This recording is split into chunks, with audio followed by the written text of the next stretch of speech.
इस wellness session में आप सबका मैं स्वागत करता हूं। नेक्स्ट वेलनेस जिसका नाम है, जो इनिशिएटिव है नेक्स्ट मनी का। और इस पर्टिकुलर चीज में आज जो है हम बात कर रहे हैं 2022 का, 2022 का ये पहला नेक्स्ट वेलनेस है। तो मैं आप सबको न्यू ईयर की बधाई देता हूं। Wish you a very happy, healthy and prosperous new year. और मैं आप सबका इस सेशन में स्वागत करता हूं। आज का जो हमने सब्जेक्ट लिया है वो सब्जेक्ट, और ये चीज जो है स्पेशली एनआईसी के द्वारा बहुत लाया गया है आपके लिए। ये पूरा प्रोग्राम जो हर संडे को हम करते हैं, थोड़ी टीथिंग प्रॉब्लम्स में हम चल रहे थे, लेकिन अब इसको हम प्रॉपरली कर रहे हैं। आज का जो सब्जेक्ट हमने लिया है, आज का टॉपिक, वो टॉपिक है बवासीर, पाइल्स या हेमोरॉइड जिसको कहते हैं। उसके सब्जेक्ट पे हम आज बात करने जा रहे हैं, और आज जो है उस सब्जेक्ट को हम लेके चलते हैं।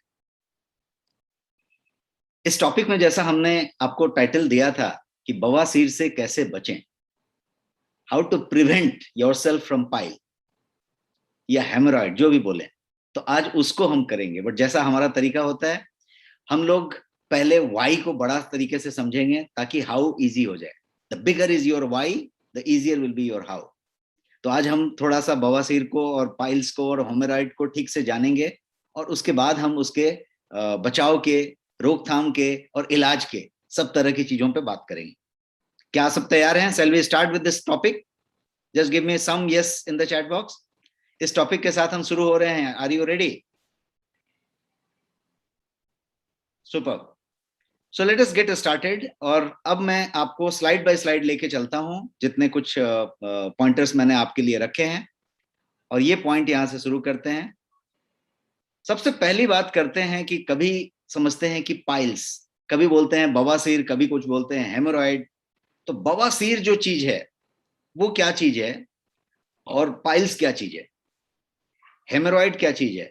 तो मैं आपको बताऊं कि बवासीर हिंदी वर्ड है, और इसका इंग्लिश जो है वो पाइल्स है। तो पाइल्स मतलब बवासीर, और haemorrhoid is another term for piles. Piles को ही हेमोरॉइड कहते हैं।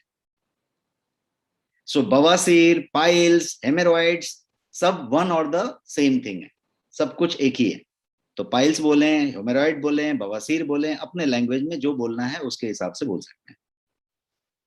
पाइल्स जो है बेसिकली एक लैटिन वर्ड है, जो पिला नाम के लैटिन वर्ड से आया है। लैटिन वर्ड है पिला, तो उससे ये पाइल्स बना है। और पिला का मतलब क्या होता है? तो बेसिकली छोटे छोटे बॉल्स। जब आप पिला का मतलब लैटिन में समझेंगे तो बॉल्स हैं छोटे छोटे, और आप जब नोटिस करेंगे तो यहाँ छोटे छोटे छोटे छोटे बॉल्स की बात हो रही है।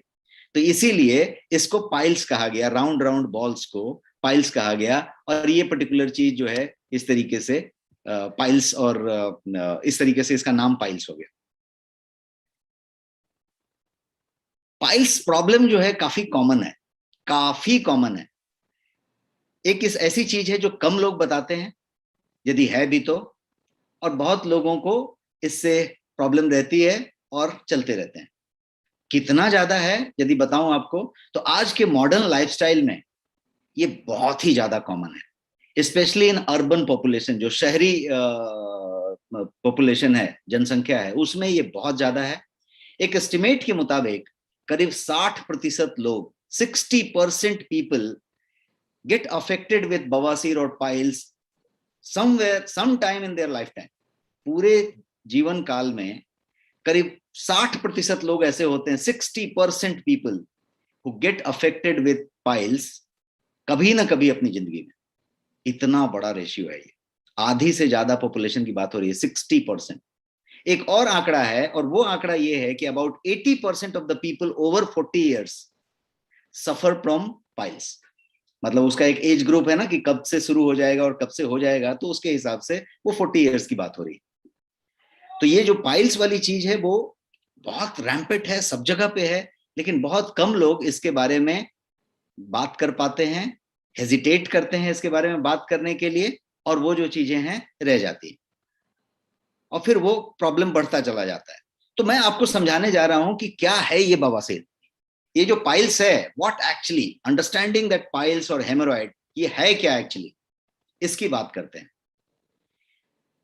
तो इसको समझने के लिए सबसे पहले तो मैं ये बताऊं कि ये जो वेन्स हैं, जो जो नर्व्स हैं, बारीक बारीक वेन्स हैं हमारे एनस में, जिसको कि हम, हमारा जो बॉटम है उसके एनस में बारीक बारीक वेन्स हैं, और वो जो वेन्स हैं उनसे ये कनेक्टेड है। स्वोलन वेन्स, वो जो है वेन्स जो है स्वेलिंग आ गई है उसमें, और वो जो है इनलार्ज हो गए हैं, वो बड़े हो गए हैं, और यही इसका सबसे बड़ा कॉज यदि बोला जाए तो वो उस तरीके से आता है।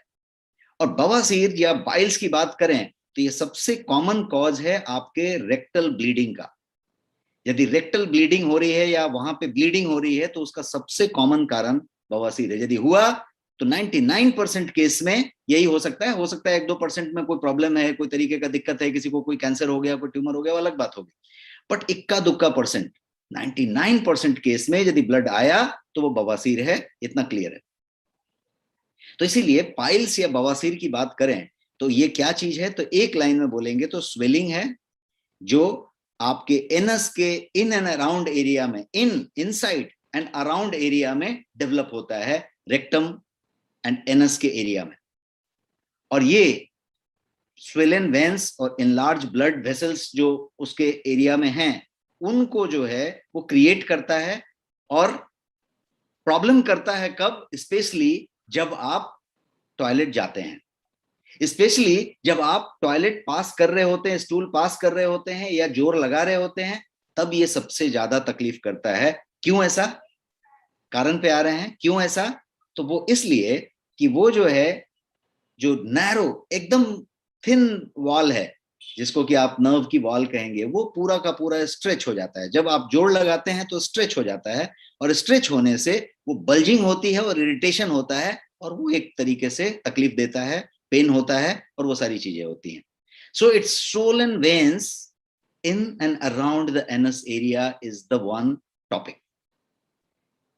इसके अलावा बवासीर जो है बहुत ज्यादा पेनफुल कंडीशन है। एक ऐसा कंडीशन है जिसमें कि कभी दांत का दर्द कैसा होता है कि जिसको आप बिल्कुल झेल नहीं पाते, वैसा ही पाइल्स का पेन जो होगा वो इतना एक्सट्रीम होगा कि उसको जो है बहुत पेनफुल कंडीशन कहा जा सकता है।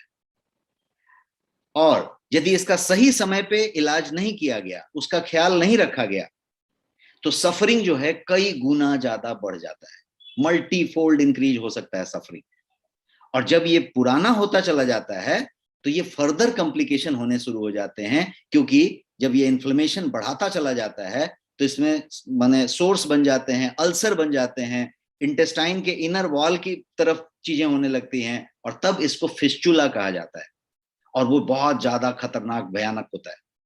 तो कहने का मतलब ये है कि नॉर्मली, जैसा मैं पहले स्लाइड पे भी ये बात कहा, कि लोग इसको हेजिटेट करते हैं बताने में, किसी से चर्चा नहीं करते हैं, खुद अपने आप रखते हैं, और उसको जो है फिर प्रॉपरली ट्रीट नहीं कर पाते, अपने रूटीन से भी हट नहीं पाते, मालूम नहीं होता है कि क्या करना है, क्या नहीं करना है, क्या खाना है, क्या नहीं खाना है।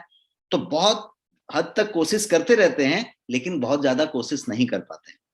और जब बहुत ज्यादा कोशिश नहीं कर पाते हैं तो ये अपने आप धीरे धीरे धीरे धीरे अंदर पनपता रहता है और केस बिगड़ता चला जाता है। तो मैं इस पॉइंट पे ये कहना चाहूंगा कि ये एक ऐसी चीज है जिसको कि दबा के रखने का कोई फायदा नहीं है, ये बाद में बहुत तकलीफ कर सकता है। इसके अलावा कैसे बनता है ये बवासीर, यदि हम पाइल्स की बात बताया कि गोल गोल राउंड बॉल्स हो जाते हैं, तो वो बनते कैसे हैं, हाउ डू दे फॉर्मेशन कैसे होता है। तो पाइल्स जो है वो डेवलप करता है जब आप, एक ही लाइन में समझा दूं कि जब आप प्रेशर देते हैं उस पूरे के पूरे एनस के एरिया के नर्व्स पे, जब आप प्रेशर देते हैं तो पाइल्स फॉर्म होता है।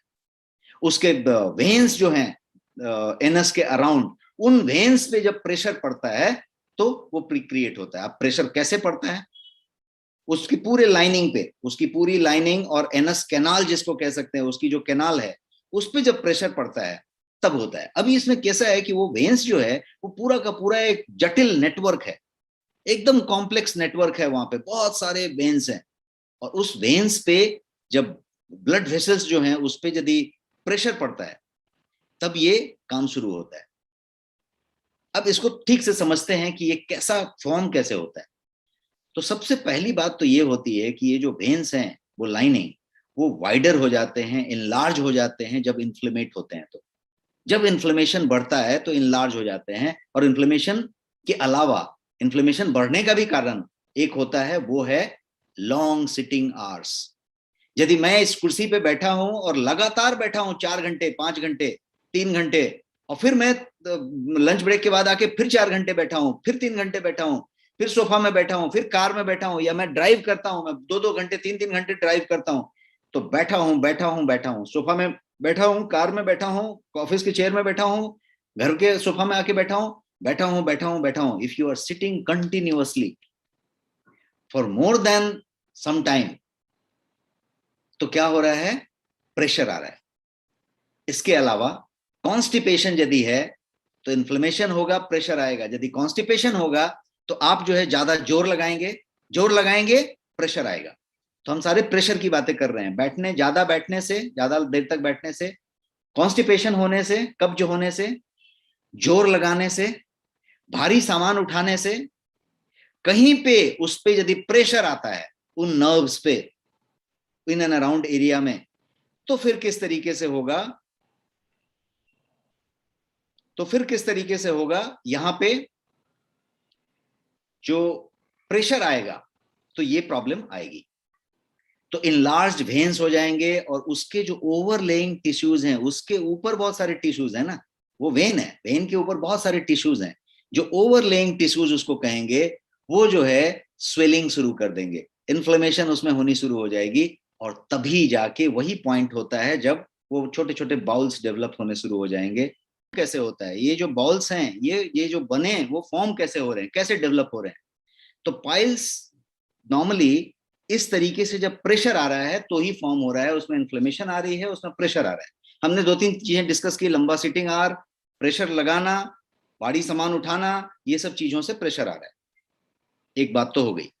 अब जनरली बवासीर जब होगा, पाइल्स जब ही होगा, तो ये कोई ज्यादा बड़ा प्रॉब्लम नहीं करता है, और इसीलिए ये इग्नोर्ड रहता है।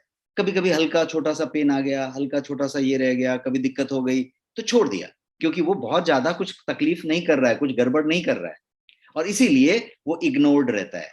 पॉइंट यहाँ पे समझनी है कि इग्नोर क्यों रहता है। जब ये इग्नोर रहने लग जाता है तभी जाके अंदर वो डेवलप होना शुरू होता है, और वो फिर जाके आता है। जब तक फिजिकल सिम्टम या भौतिक लक्षण उसके प्रकट होने लगते हैं, जैसे ब्लीडिंग हो गया, पेन हो गया, वो सब जब बड़े लेवल पे स्टार्ट होने लग जाते हैं, तब जाके इसका नोटिस लिया जाता है, इसका संज्ञान लिया जाता है कि अच्छा ऐसा कुछ प्रॉब्लम लग रहा है ये तो, और तब जाके कंसर्न शुरू होता है, और वहीं पे काफी देर हो चुका होता है। अब बवासीर के कारण के बारे में बात करते हैं कि ये तो कैसे बना, फॉर्म कैसे हुआ, इसकी बात की। अब कारण के बारे में बात करते हैं। पहले तो ये पाइल्स जो है वो collection of inflamed and swollen tissues हैं, इसको हमने क्लियर समझ लिया। किस एरिया में? इन एनल कैनाल एरिया। जो एनस है उसके कैनाल एरिया में ये जो स्वोलन इन्फ्लेम्ड टिश्यूज हैं, एक लाइन बात तो हमने समझ ली, जिसमें ब्लड वेसल्स भी शामिल हैं, मसल्स भी शामिल हैं, सपोर्टिंग टिश्यूज भी शामिल हैं, और आपके इलास्टिक फाइबर्स भी शामिल हैं। ये सब कुछ मिला के सब एरिया में स्वेलिंग है, सब एरिया में इन्फ्लेमेशन है, और वहां पे तकलीफ हुई है। और ये रीजन जो इन्फ्लेमेशन का है, जिसकी वजह से स्वेलिंग हो रही है और ये तकलीफ हो रही है, उसके कई रीजन है, कारण बहुत सारे हैं, बहुत सारे कारण हैं। और उस कारण के लिए हम जो है एक एक करके कारण को समझते हैं। सबसे पहला कारण, उम्र का बढ़ना। फिर से सचिन जी कह रहे हैं कि आवाज नहीं आ रही है, is the sound not coming? Thank you so much. So उम्र का बढ़ना एक बड़ा कारण है। अब आप बोलेंगे उम्र तो सबका बढ़ेगा, तो ये कारण कैसे हो गया? उम्र का बढ़ना एक कारण है। एजिंग जिसको कहते हैं, तो एक कॉमन फैक्टर है। इसीलिए हमने बताया कि 40 साल से उम्र के 80% लोगों को पाइल्स होने की पूरी संभावना है और होती है। कभी ना कभी उसके उम्र में एक बार पाइल्स होती है उसको, और कभी नहीं संभाला तो फिर वो उम्र भर रह जाती है। तो उम्र का बढ़ना एक कारण है। जैसे जैसे हम एज होते हैं तो जो सपोर्टिंग टिश्यूज हैं वहां पे, वो जो है एनस के एरिया में या रेक्टम के एरिया में, वो कमजोर पड़ने लगती हैं, वीक होने लगती हैं। वो जो वेन्स हैं उसके एरिया में, वो इनलार्ज होने लगते हैं, वो बढ़ने लगते हैं। तो एक तो वीक हो गए सराउंडिंग टिश्यूज, सपोर्टिंग टिश्यूज, और जो वेन्स हैं वो इनलार्ज होने लगे, और वहीं पे प्रॉब्लम शुरू होती है। इसीलिए इसका उम्र से कनेक्शन है, उम्र से कनेक्शन है। तो एक तो बात हो गई उम्र की। दूसरा जो बात है वो लेना देना है इसका कॉन्स्टिपेशन से, क्रॉनिक कब्ज। Now coming, thank you. So we are talking about, पहले मैं फिर से रिकैप कर दूं कि पहले हम जो बात कर रहे थे वो उम्र का बढ़ना का बात किया था। अब एक दूसरा कारण जो है, बड़ा कारण, वो क्रॉनिक कब्ज का है, क्रॉनिक कॉन्स्टिपेशन। कब्ज बोले कभी किसी को हो गया, एक कभी होता है कि उसको बार बार कब्ज होता है, पुराना कब्ज है, होता रहता है, हफ्ते में 1-2 बार 4 बार हो जाता है, कब्ज होता ही रहता है। तो यदि कब्ज हुआ तो सबसे बड़ा पहला प्रॉब्लम क्या हुआ, जो कोर रीजन मैंने समझाया कि जोर लगाना पड़ेगा कब्ज में, ये फोटो जो मैंने दिखाया है, जोर लगाना पड़ेगा। तो जोर लगाएगा तो फिर से वही वाली बात हो रही है, उसी उसी वेन्स को जो है स्ट्रेन दिया जा रहा है, उस लाइनिंग पे जोर दिया जा रहा है, इन्फ्लेमेट किया जा रहा है। तो ये सबसे बड़ा एक दूसरा कारण बनता है। इसमें पाइल्स डेवलप होता है क्योंकि जो लोअर रेक्टम है उसमें प्रेशर आता है। और आज के मॉडर्न सेडेंट्री लाइफस्टाइल में जो पुअर डाइट हम लेते हैं, जो पूरा तला हुआ या जो जो बोलते हैं ना प्रोसेस्ड फूड लेते हैं, मैदा वाला चीज लेते हैं, फिजिकल एक्टिविटी कम करते हैं, अनहेल्दी फूड होता है, फाइबर कम होता है हमारे आहार में, फाइबर डाइट कम होती है, रेशे वाली चीजें कम होती हैं। तो होता क्या है कि ये सारा कुछ आपको कॉन्स्टिपेशन की तरफ ले जाता है और तकलीफ होती है। दूसरा जो है, कॉन्स्टिपेशन के साथ साथ स्ट्रेनिंग, ध्यान रखिए, जोर लगाना। अब दूसरी जो बात है वो है रिफाइंड और प्रोसेस्ड फूड। आज की डेट में हम जो कुछ भी खा रहे हैं मोस्टली वो प्रोसेस्ड है या रिफाइंड है। और जब हम रिफाइंड प्रोसेस्ड खा रहे हैं तो जिसमें फैट ज्यादा है, फ्राइड आइटम, सॉल्टी आइटम, इसमें शुगरी ड्रिंक की बात करें, शुगरी फूड की बात करें, हम बहुत सारा कुछ खाते रहते हैं, पीते रहते हैं, जो सारा कुछ इनडायरेक्टली वहां पे योगदान देता है किस बारे में, टिश्यूज को स्वेलिंग कराने में, ब्लड वेसल्स को जो है इनलार्ज कराने में योगदान देता है। और वो योगदान देने की वजह से इस तरीके का काम होता रहता है। इसके अलावा एक तीसरा जो अगला कारण है वो है मोटापा। आपकी आपकी जो वजन है, यदि आपकी बीएमआई 25 से ज्यादा है, ओवरवेट हैं या मोटे हैं, तो ये जो है मोटापा है। मोटापा एक ऐसा कारण बन जाता है जो आपको जो है पाइल्स की तरफ ले जाता है। अब मोटापा का पाइल्स से क्या संबंध है? सबसे पहला संबंध है पाइल्स से मोटापा का कि ये जो है, सबसे पहले आपका वजन ज्यादा है, तो आप जब बैठते हैं, कहीं पे, तो आपका पूरा वजन आपके बैक पे जाता है। तो मोटापा से प्रेशर बढ़ाने की बात है। एक नॉर्मल आदमी बैठेगा और एक 90 किलो का आदमी बैठेगा तो प्रेशर उसको ज्यादा मिलेगा, एक बात हो गई।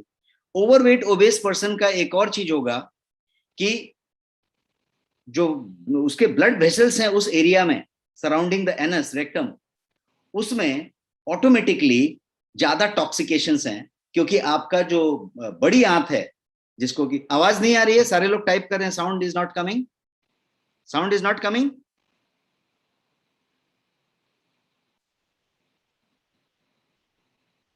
Is sound coming? आवाज आ रही है?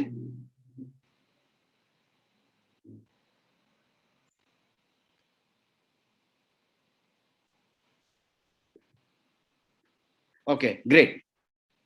सो बहुत लोग इसमें कुछ कुछ टाइप कर रहे हैं, साउंड नहीं आ रही है तो कंफ्यूजिंग हो रहा है, उसके चक्कर में मैंने पिछली बार कुछ दबा दिया था। ओके सो आगे बढ़ते हैं।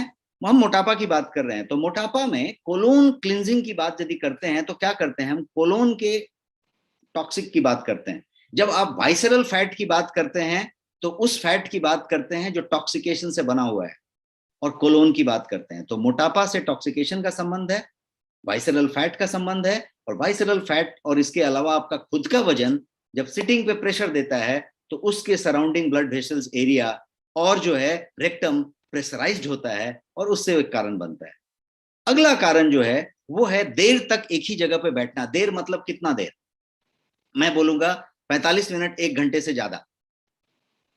फिर से आप 3 मिनट के बाद बैठ जाइए, लेकिन आप जहां पे बैठे थे वहां पे 45 मिनट, 1 घंटे पे खड़े हो जाइए। 1 घंटे पे एक बार खड़े हो जाइए, और आप जितना भी फिटनेस बैंड वगैरह पहनते होंगे उसमें ये ऑलरेडी अलार्म होता है। आपके फोन में भी ये वाइब्रेशन हो सकता है, बट फिटनेस बैंड में होता है, वो ग्रुप करके आपको नब्ज दबा के बता देता है कि अब उठ जाओ। गेट अप, तो you get up and again sit down, get up and again sit down. तो एक बार यदि आप उठ गए 1 मिनट के लिए, 2-4 कदम चल लिया, things are released, blood circulation is changed.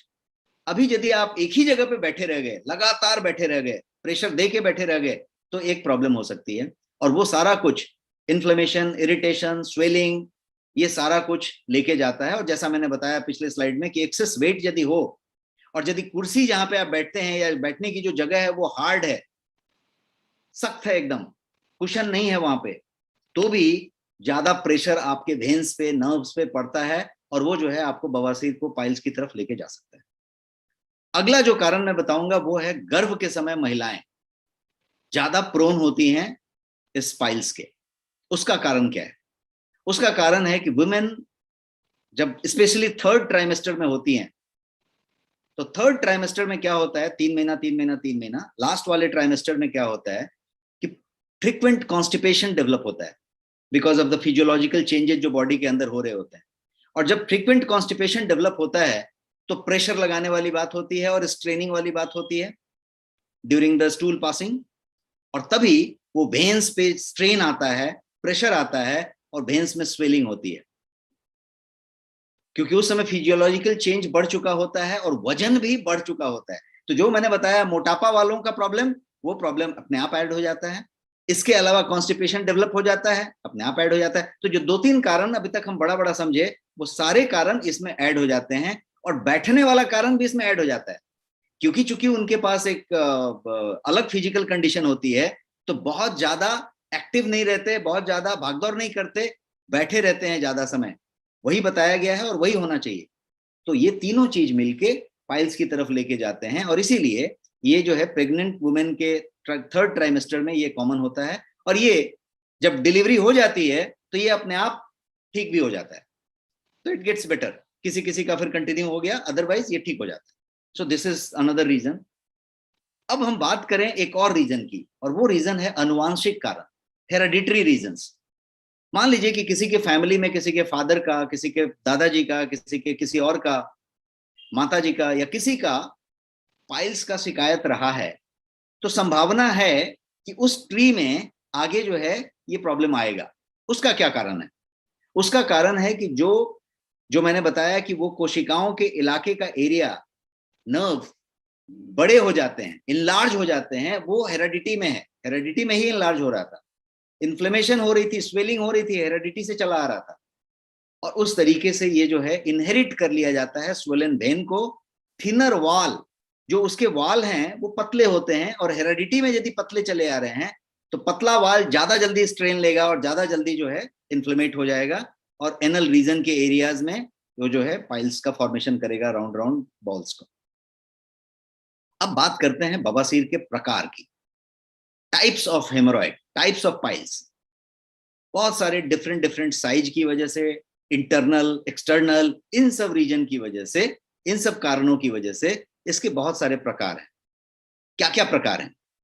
तो मैं 2 प्रकार मोटा मोटी आपको बताऊंगा। एक प्रकार है जिसको इंटरनल पाइल्स कहते हैं, आंतरिक। इंटरनल पाइल्स डेवलप कब होता है, कहां पे होता है? तो वो रेक्टम के अंदर डेवलप होता है, इसीलिए इसको इंटरनल हेमोरॉइड कहा जाता है। And this is most common type. ज्यादा से ज्यादा लोगों को यदि पाइल्स है, बवासीर है, होगा, तो ये इंटरनल ही होगा। कॉमन टाइप इसको कहते हैं, most common type. Internal piles जो होते हैं वो टिपिकली 2 से 4 सेंटीमीटर एनस के अंदर सिचुएटेड होते हैं, उस एरिया में होते हैं। जस्ट 2 to 4 सेंटीमीटर का जो रेंज है अबव एनस, उसमें होते हैं। जो दूसरा टाइप है वो है एक्सटर्नल टाइप, बाह्य, बाहर का type. This external type of बवासीर, इसके बारे में यदि जाने तो ये जो है 2-3 सेंटीमीटर इनसाइड द एनस के एरिया में रहेगा, उसके सराउंडिंग में रहेगा। एक्सटर्नल पाइल्स जो होगा वो उसके एरिया के सराउंड स्किन को, आउटसाइड एज पे, उनके घेरे पे, उन सब जगहों पे ये करेगा, इसीलिए इसको एक्सटर्नल क्या बोलते हैं, पाइल्स बोलते हैं। मैंने यहाँ पे आपको इंटरनल का एक पिक्चर दिखाया था, जो देखिए ये अंदर की तरफ था, अंदर था, ये बाहर नहीं था, बाहर से कुछ पता नहीं चलेगा। बाहर से देख के कुछ भी नहीं बताया जा सकता, खुद भी आप कोई आदमी नहीं बता सकता। और ये जो चीज है बाहर वाला, ये बाहर की तरफ है, ये बाहर देख के बताया जा सकता है। अब एक्सटर्नल इंटरनल दो बातें तो हमने की, बट एक मजेदार बात इसमें यह है कि despite of this external and external name, किसी को एक्सटर्नल बोलते हैं, किसी को एक्सटर्नल बोलते हैं, इंटरनल पाइल जो है कैन इनलार्ज और एक्चुअली कैन ड्रॉप डाउन, जिसको प्रोलैप्स कहते हैं। ड्रॉप डाउन मतलब वो बाहर निकल जाएगा। ये जो अंदर दिख रहा है आपको, मैं इंटरनल पे ले जाता हूं, ये जो अंदर दिख रहा है ये बाहर आ जाएगा, और स्टिल इसको इंटरनल कहेंगे। बाहर निकल गया इसको बाहर नहीं कहेंगे, इसको इंटरनल कहेंगे। और उसके अलावा जो बाहर वाला है, जिसको हम बाह्य कहा या एक्सटर्नल कहा, वो जो है नॉट ऑलवेज सीन आउटसाइड, ये कभी कभी अंदर भी होता है, जो जिसका ओपनिंग है उसके अंदर भी हो सकता है, जैसे यहां पे दिख रहा है। तो इसीलिए एक्सटर्नल इंटरनल नाम है, उसके पर्पस हैं, और उस तरीके से ये चीज जनरली इसका एक ग्रेड और क्लासिफिकेशन भी माना जाता है। बोलते हैं कि प्रकार तो हुआ, लेकिन एक ग्रेड है, टाइप है, कि इसको क्लासिफाइड किया जाए कि भाई कितने तरह के क्लास हैं। तो इसके बेसिकली 4 ग्रेड्स हैं। सबसे पहला है ग्रेड 1 हेमोरॉइड। ग्रेड 1 हेमोरॉइड में क्या होता है कि स्मॉल स्वेलिंग्स होते हैं, हल्का इन्फ्लेमेशन होता है, और इनसाइड लाइनिंग में ये सारा कुछ होता है एनल कैनाल के। एनस का जो कैनाल है उसके इंटरनल एरिया में, इंटरनल लाइनिंग पे हल्का सा स्वेलिंग, हल्का सा इन्फ्लेमेशन होता है, इसको ग्रेड 1 कहते हैं। ये बाहर से बिल्कुल विजिबल नहीं है, and nor you can feel them, feel भी नहीं कर सकते आप। तो दिस इज ग्रेड 1। अब ग्रेड 2 क्या है? ग्रेड 2 हेमोरॉइड जो है उसमें ये थोड़ा सा लिटिल लार्जर हो जाता है, वही जो स्वेलिंग है, और वो जो है फिर भी, लेकिन बड़ा होने के बाद भी वो इनसाइड ही रहता है। मैंने यहाँ पिक्चर आपको दिखाया है, वो इनसाइड ही रहता है, कहीं बाहर नहीं जाता, इनसाइड ही रहता है एनस के। और ये जो है पार्टली पुश होता है ड्यूरिंग द स्टूल, जब आप पास कर रहे होते हैं या प्रेशराइज होता है, तो पार्टली आउट होता है और फिर इन चला जाता है, अपने आप इन चला जाता है, स्प्रिंग्स बैक कह सकते हैं। बाहर आया, स्प्रिंग्स बैक इन, कभी बाहर पता नहीं चलता, दिखता नहीं। तो एक पहला वाला क्या था, ग्रेड 1, एकदम हल्का, एकदम छोटा, पता ही नहीं चले, ये पता चले कभी बाहर आया और चला गया। अब ग्रेड 3 की बात करते हैं। ग्रेड 3 हेमोरॉइड जो होता है, इस स्टेज में क्या होता है कि पाइल्स जो है आउटसाइड ऑफ एनस अपीयर हो जाता है, प्रकट हो जाता है, सॉफ्ट लंप की तरफ बाहर निकल जाता है सीधा, और निकल जाने के बाद आप उसको वापस इंसर्ट बैक भी कर सकते हैं, तो वापस इंसर्ट हो जाता है, लेकिन इंसर्ट करना पड़ता है। तो this is the third type. और जो ग्रेड 4 है, ग्रेड 4 में क्या होता है कि ये जो है थोड़ा काम बिगड़ चुका होता है, ये हैंग आउट हो जाता है, ये बाहर लटका रहता है,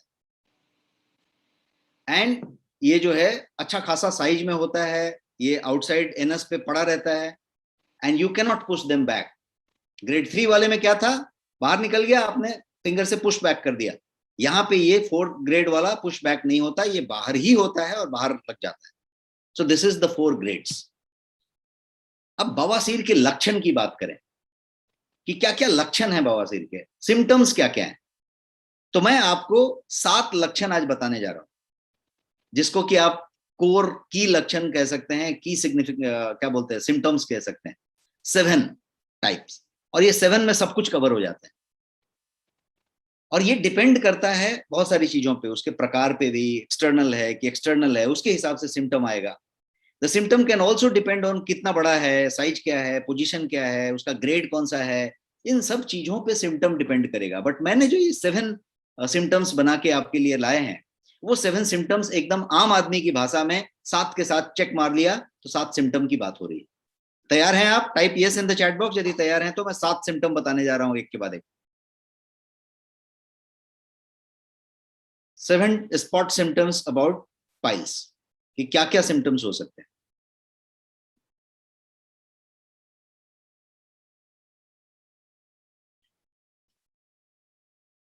super, let us talk about पहला सिम्टम, द फर्स्ट वन। 7 मैं बताने जा रहा हूं, 7 का पहला, पेन और डिस्कंफर्ट इनसाइड और around the anus area. Anus area के आपके बॉटम के इनसाइड में या अराउंड में। कभी कभी क्या होता है कि इनसाइड की तरफ होता है, आपको पता नहीं चलता है कि दर्द किस चीज का है, पेट में दर्द नहीं है, ना ही बॉटम में दर्द है, लेकिन ये है कहां पे, कुछ उसी के आसपास कहीं हल्का दर्द देने की बात करता है। और यदि आप कभी वॉशरूम में जाके हल्का सा बैठने की कोशिश किए, हल्का जोर लगाने की कोशिश किए, तो दर्द थोड़ा बेहतर लगता है और फिर आप आ जाते हैं, और दर्द जो है थोड़े मिनट के बाद वैनिश हो जाता है।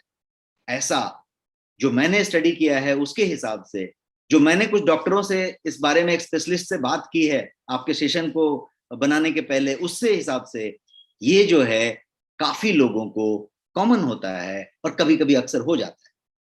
और जब ये होता है तो ये पहला सिम्टम है, ये पहला सिम्टम है, ये ग्रेड 1 की तरफ इशारा कर रहा है, कहीं पे ये है। इसको आप प्री पाइल्स कह के चलें। प्री पाइल्स कोई टर्म नहीं है, ये मेरा बनाया हुआ टर्म है। मैं आपसे बोल रहा हूँ प्री पाइल्स, जैसे प्री डायबिटीज होती है। प्री डायबिटीज का मतलब कि डायबिटीज होना कंफर्म है, यहाँ पे हो रही है कि प्री पाइल्स, आप उसकी तरफ बढ़ रहे हैं, वो तेजी से बढ़ रहे हैं। तो ये पहला सिम्टम हो गया। अब दूसरे सिम्टम की बात करते हैं। दूसरा सिम्टम है इचिंग, खुजलाहट हो रही है, इरिटेशन हो रहा है। कहां पे? वहीं पे एनल एरिया में, एनस रीजन में। यदि ऐसा हो रहा है तो ये पाइल्स की तरफ इशारा कर रहा है। अब आगे बढ़ते हैं।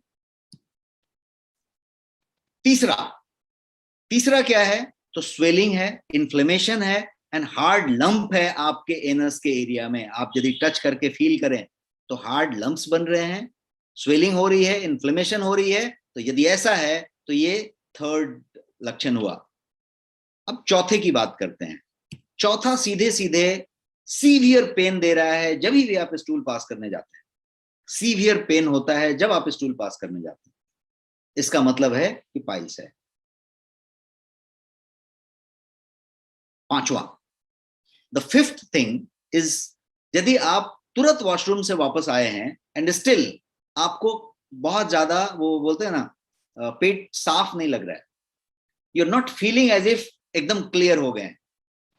यदि आपको अनक्लियर स्टोमक का फीलिंग आ रहा है वॉशरूम से जाके आने के बाद भी, तो ये उसकी तरफ इशारा कर रहा है, कहीं पे प्रॉब्लम उस तरीके का इशारा कर रहा है। छठे नंबर की बात करते हैं, सिक्स्थ रीजन, सॉरी लक्षण, सिम्टम। छठा है पेनलेस ब्लीडिंग।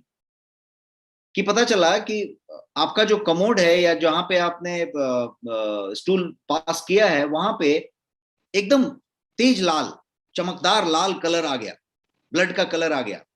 चाहे तो वो स्टूल का कोटिंग था स्टूल के ऊपर, जो स्टूल पास आपने किया, या फिर सिंक पे ब्लड आ गया।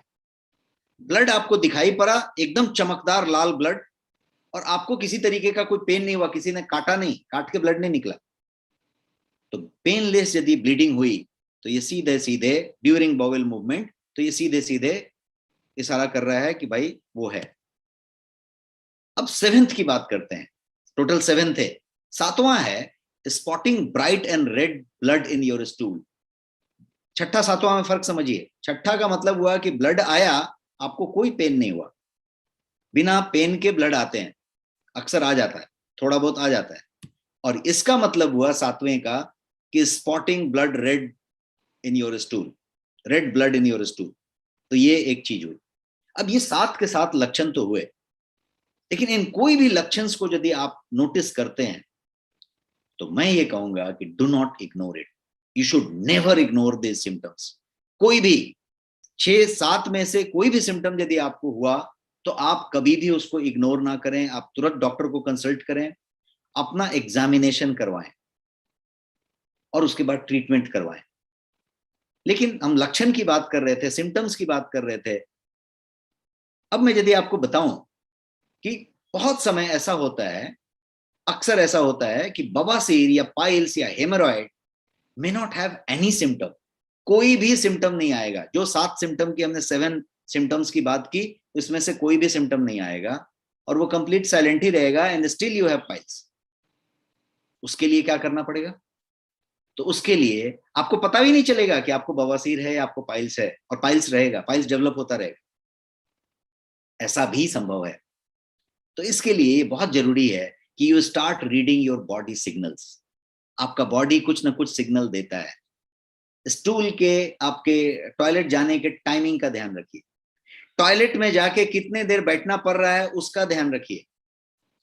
आप यदि एक ही पर्टिकुलर टाइम पे ही जा रहे हैं तो उसका ध्यान रखिए। यदि आप गए और जाके वहां पे आपको मोबाइल पे कुछ स्क्रॉल करके पढ़ना पड़ रहा है, या न्यूज़पेपर पढ़ना पड़ रहा है, या बहुत देर तक बैठना पड़ रहा है, उस टाइम पे नहीं आ रहा है, तो ध्यान रखिए ये सब बॉडी सिग्नल्स हैं, इसको आप रीड कर सकते हैं। ये सब बॉडी सिग्नल्स हैं।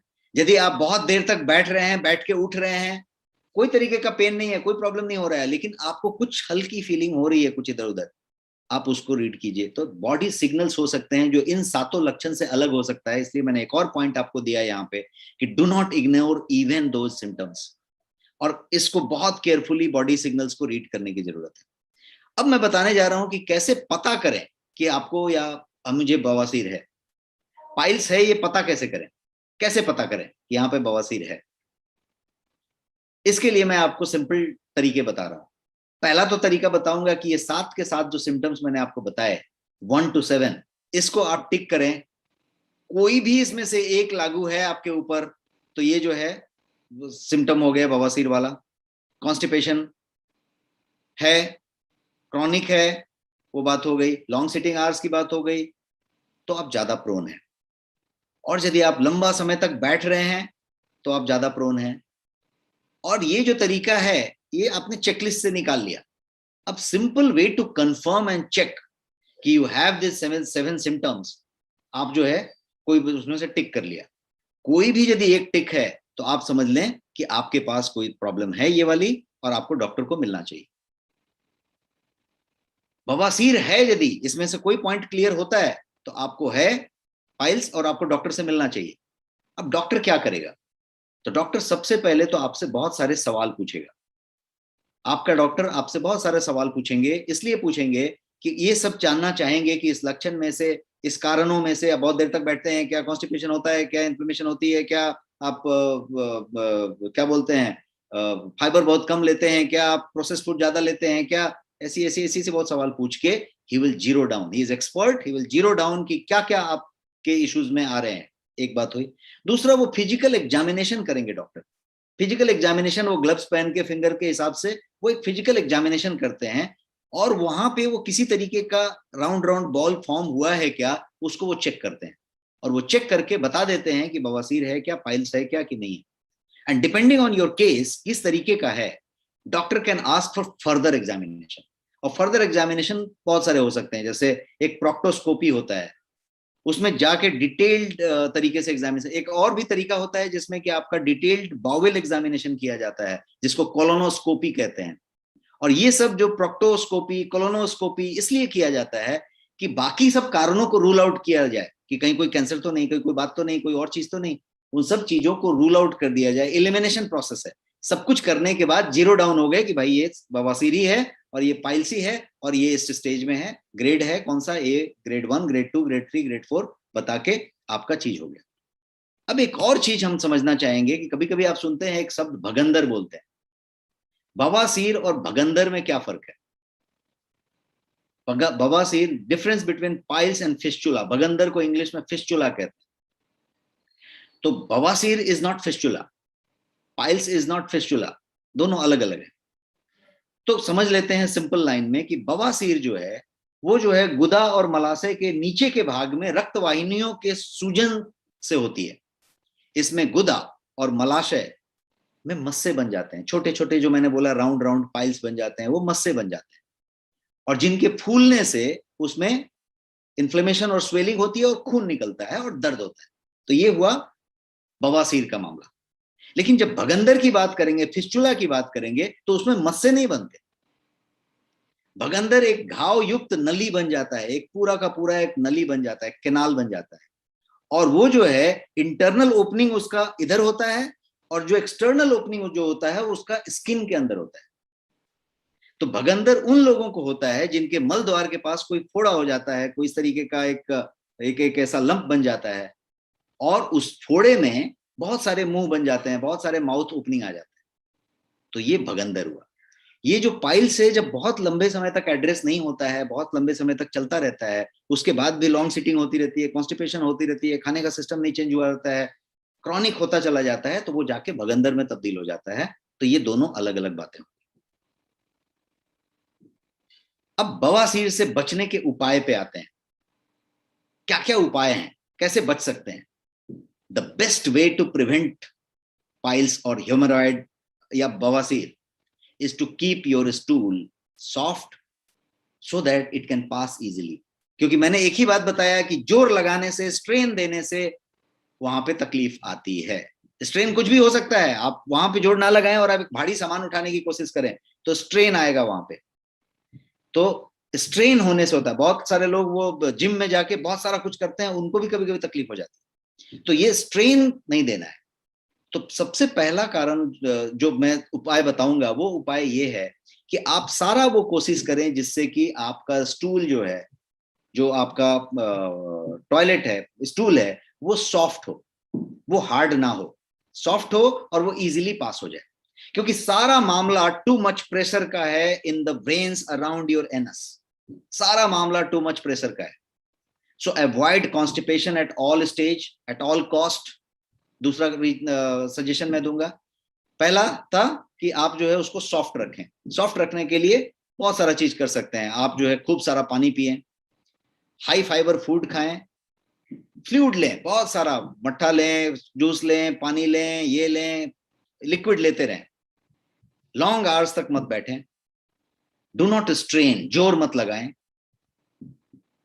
टॉयलेट में जाके 5-7 मिनट से ज्यादा मत बैठें। यदि आपका 10 मिनट पड़ जाता है, 10 मिनट हो जाता है, तो आप अपने आप से पूछें कि why it was 10 minute. Is the matter of 2 से 3 minute, take it 2 minute bonus, make it 5 minutes.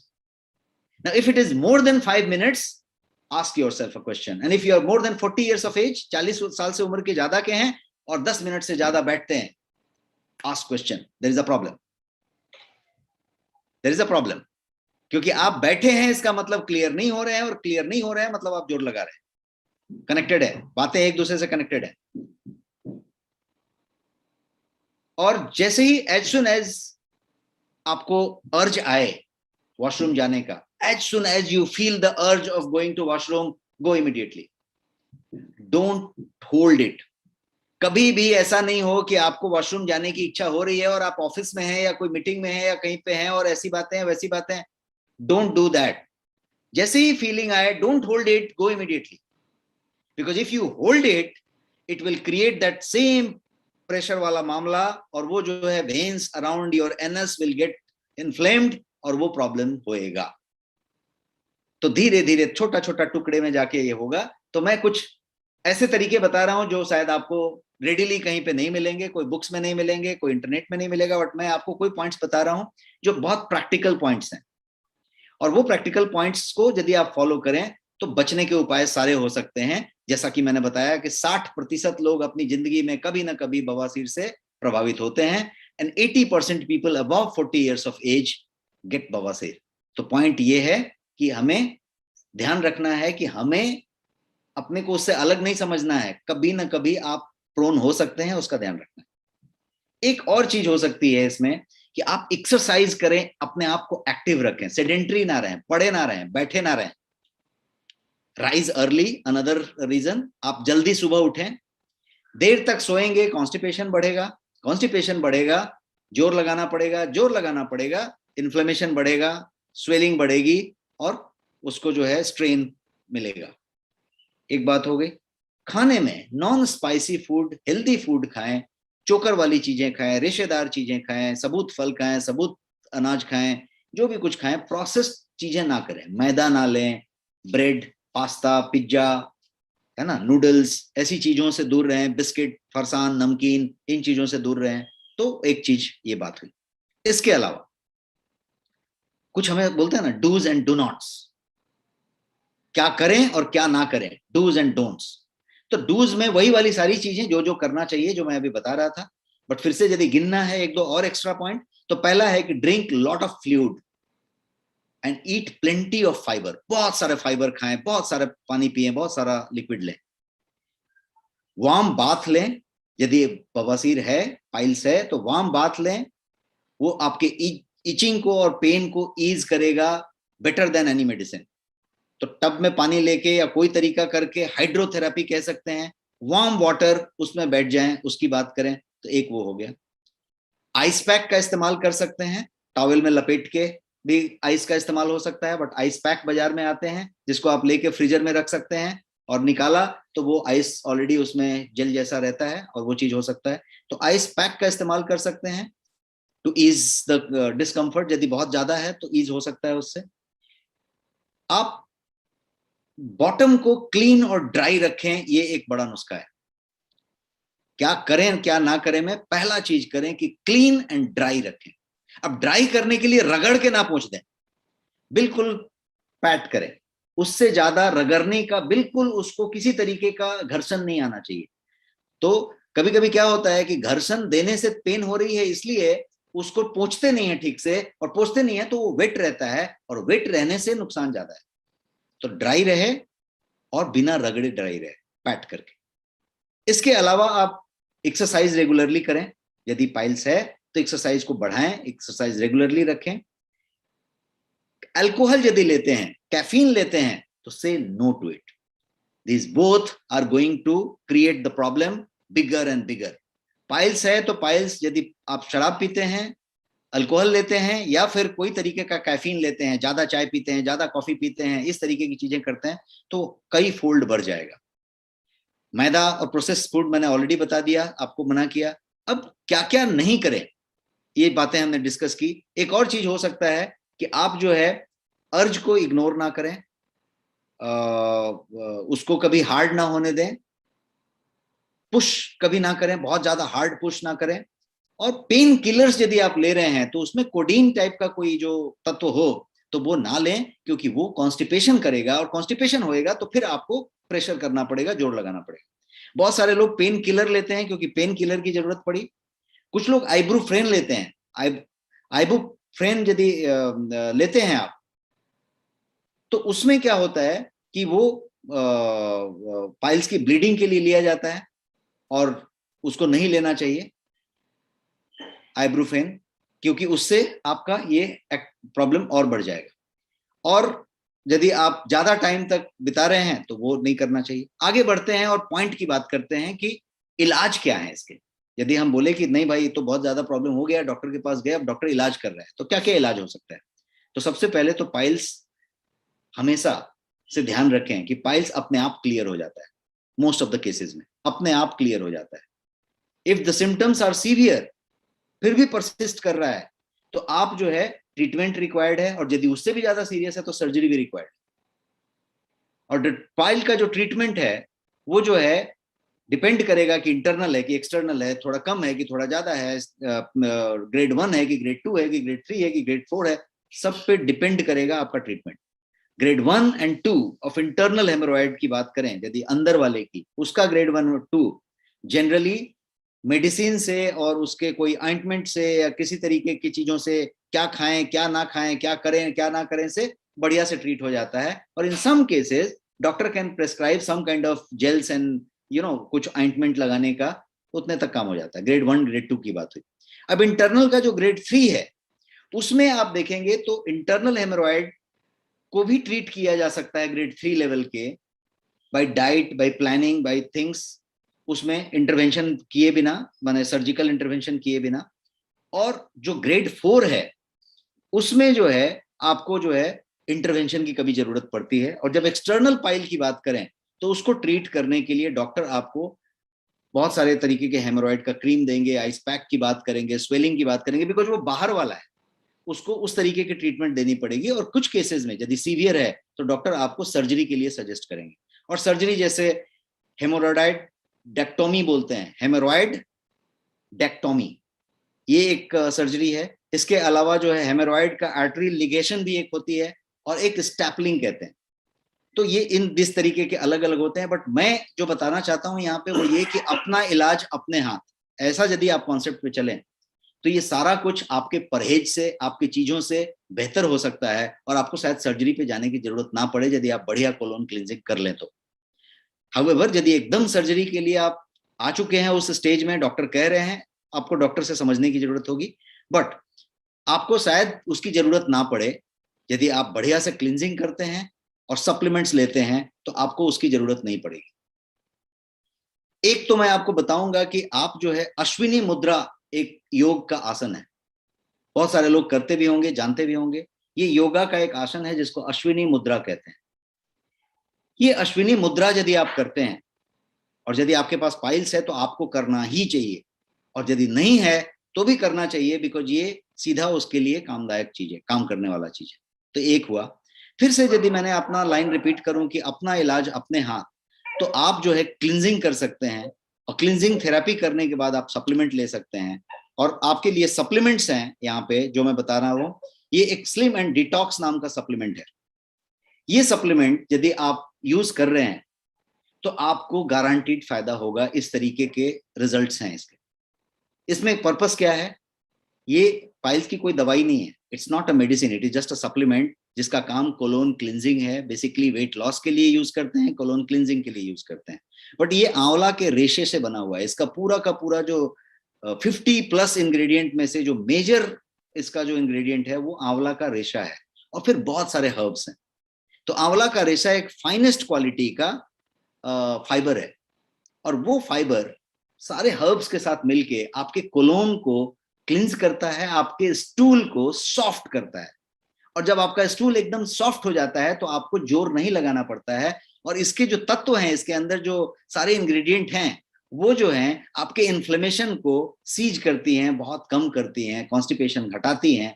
तो ये सारा चीज होके अपने आप आराम मिलने लग जाता है, और ये चीज हो सकता है। यहाँ पे डॉक्टर राजन बता रहे हैं कि very effective for piles, I have used for my patients. So ये काफी टेस्टिमोनी हमारे पास 500 से ज्यादा टेस्टिमोनी हमारे पास पर्सनली मेरे पास है, जिसमें कि डॉक्टर ने कह दिया कि अभी ऑपरेशन करना पड़ेगा, और लोगों ने इसको इस्तेमाल किया और वो फिर चीजें हो गई और बेहतर हुई।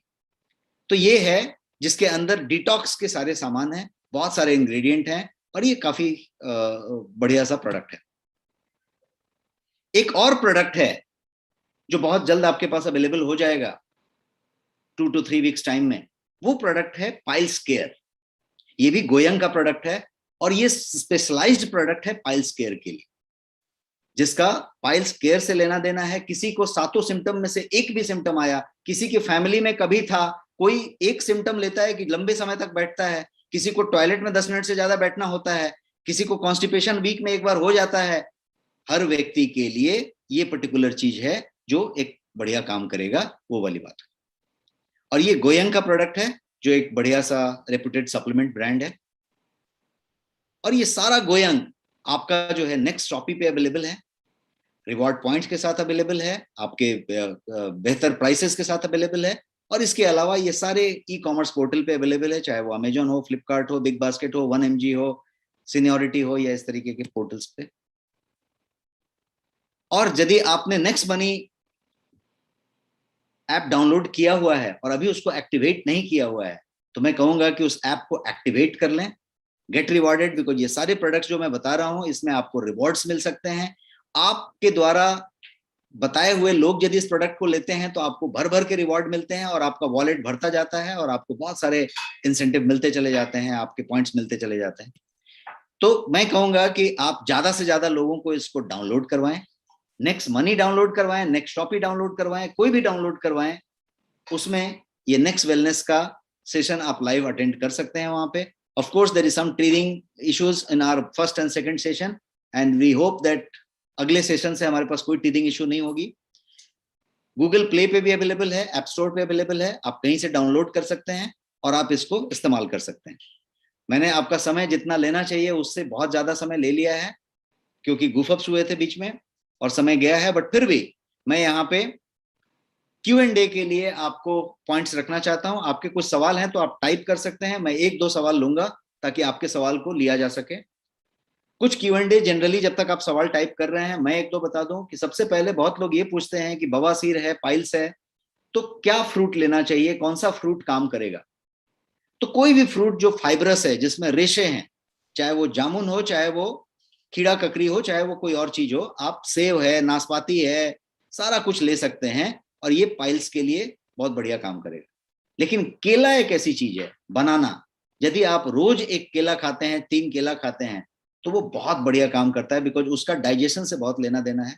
केला यदि आप खाते हैं तो डाइजेशन बहुत बढ़िया रहेगा, पाचन तंत्र आपका एकदम परफेक्ट काम करेगा, और केला में भरपूर फाइबर है, फाइबर की जो मात्रा है वो केला में भर के है। और इसीलिए ये पाइल्स के प्रॉब्लम को दूर करने में, स्टूल को सॉफ्ट बनाने में और स्टूल को बढ़िया से कंफर्टेबली पास करा देने के लिए बहुत मदद करता है। तो यदि किसी को आपके घर में पाइल्स है, पहचान में पाइल्स है, तो आप उनको केला के लिए जरूर रिकमेंड करें। और यदि आप खुद कॉन्स्टिपेशन वाले व्यक्ति हैं, हफ्ता में 1-2 बार कॉन्स्टिपेशन हो जाता है, तो केला जरूर खाना शुरू करें। एक ये बात हुई। दूसरा, केले में एक और चीज मौजूद होती है, उसको कहते हैं नेचुरल शुगर, जिसमें अच्छी खासी एंटीबायोटिक क्वालिटी होती है। और जब ये एंटीबायोटिक क्वालिटी वाली चीज जब आप ग्रहण करते हैं, तो जो इन्फेक्टेड एरिया है, जो बैक्टीरिया का ग्रोथ है, उन सबको, इन्फेक्टेड एरिया को बेहतर करता है, बैक्टीरिया के ग्रोथ को कम करता है। और इसीलिए मैंने बताया कि बनाना कोई मेडिसिन नहीं है, बट ये बनाना उस तरीके का है। मैं एक प्रोडक्ट फॉर्मुलेटर हूं, और मैंने एक प्रोडक्ट जो इसके लिए पाइल्स केयर जब फॉर्मुलेट कर रहे थे हम लोग 3 महीने पहले, तो हमने उसमें बनाना के लिए स्पेशल स्प्रेड ड्राई पाउडर को इस्तेमाल किया, इसी गुण की वजह से। तो ये मैंने आपके क्यूएनडे में पहले बता दिया। एक और चीज आपके क्यूएनडे में बोलूं कि फैट का सेवन कम करें। आप जो फैट का इस्तेमाल करते हैं अपने खाने में, वसा का इस्तेमाल कम करें, खासतौर पर सैचुरेटेड फैट से प्रॉब्लम है।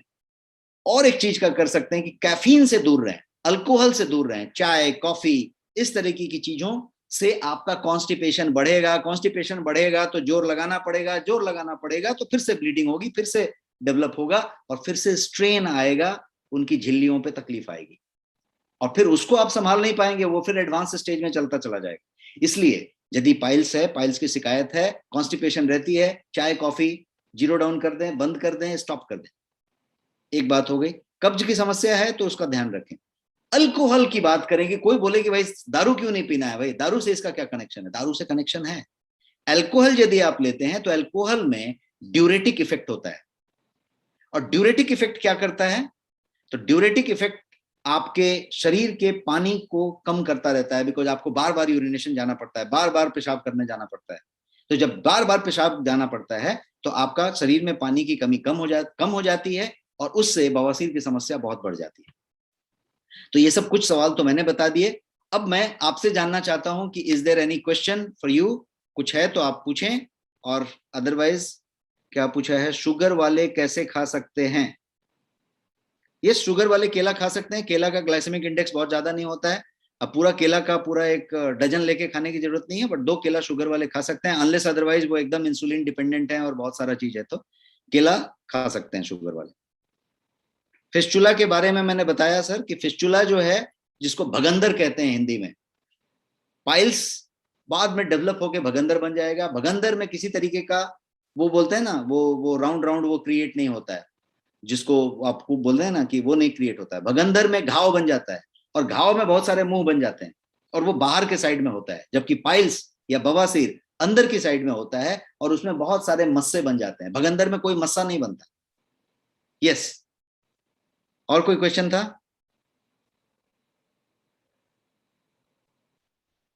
जाहिर अत्तारी जी बोल रहे हैं प्रोडक्ट क्लियर कीजिए। प्रोडक्ट तो मैंने एक्सप्लेन कर दिया। मैंने कुछ सप्लीमेंट्स के नाम बताए, जिसमें स्लिम एंड डिटॉक्स मैंने रिकमेंड किया कि आप ले सकते हैं, और मैंने बोला एक अपकमिंग प्रोडक्ट पाइल्स केयर के बारे में आप सोच सकते हैं, वो ले सकते हैं।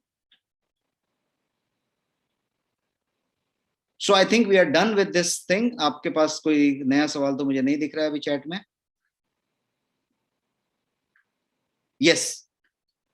So we are done with this session. Thank you so much, and it was a wonderful session. Thank you for your interest and time. अगले संडे को 8 PM हम फिर से मिलेंगे एक नए सब्जेक्ट के साथ, और तब तक के लिए बहुत ख्याल रखिए आप अपना, क्योंकि ओमाइक्रॉन बहुत तेजी से फैल रहा है, और एक बार फिर से एक वेव की तरफ बढ़ रहा है सब चीज। तो बहुत ज्यादा सुरक्षित रहने की जरूरत है, सेफ रहने की जरूरत है। और मैं कोशिश करता हूं कि अगले सेशन में हम लोगों की ये टेक्निकल हिचेस पूरी तरीके से खत्म हो चुकी होंगी, और हम जो है बिना किसी रुकावट के, बिना किसी ऑब्स्टिकल के पूरी तरीके से कर पाएंगे। Thank you so much and good night.